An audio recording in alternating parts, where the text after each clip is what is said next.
অভিশপ্ত শয়তান থেকে মহান আল্লাহর নিকট আশ্রয় চাই।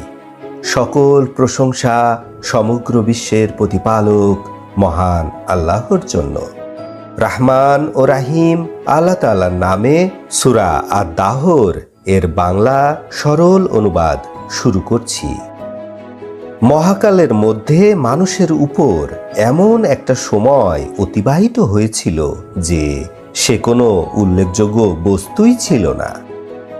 নিশ্চয় আমি মানুষ সৃষ্টি করেছি সম্মিলিত বীর্য হতে, আমি তাকে পরীক্ষা করব। অতএব আমি তাকে করেছি শ্রবণ শক্তি সম্পন্ন, দৃষ্টি শক্তি সম্পন্ন। আমি তাকে দেখিয়েছি রাস্তা, হয় সে কৃতজ্ঞ হবে, না হয় সে অকৃতজ্ঞ হবে। নিশ্চয় আমি অবিশ্বাসীদের জন্য প্রস্তুত করে রেখেছি জিঞ্জির, বেড়ি এবং জ্বলন্ত আগুন। নিশ্চয় সৎকর্মশীলরা পান করবেন পেয়ালা থেকে, যার সংমিশ্রণ হবে কর্পূর, একটা নহর যা থেকে আল্লাহর বান্দারা পান করবে।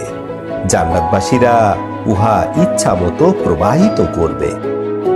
তারা প্রতিজ্ঞা পালন করে এবং ওই দিনকে ভয় করে, যে দিনের অনিষ্ট হবে সুদূর প্রসারী।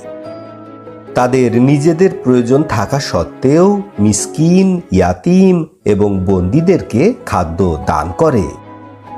নিশ্চয় আমরা আল্লাহর সন্তুষ্টির জন্য তোমাদেরকে খাদ্য দান করছি। আমরা তোমাদের নিকট কোনো প্রতিদান চাই না, কোনো কৃতজ্ঞতাও কামনা করি না।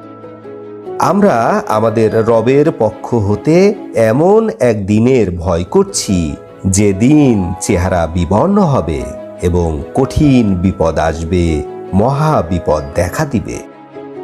আল্লাহ তাআলা তাদেরকে সেদিনের অনিষ্ট হতে রক্ষা করবেন এবং দান করবেন তাদেরকে সজীবতা ও আনন্দ, এবং আল্লাহ তাআলা তাদেরকে পুরস্কার দিবেন, তাদের ধৈর্যের কারণে জান্নাত এবং রেশমি পোশাক। তারা তথায় সুসজ্জিত আসনে সামনাসামনি হেলান দিয়ে বসবে। সেখানে তারা দেখতে পাবে না সূর্যের তাপ, না অতি ঠান্ডা।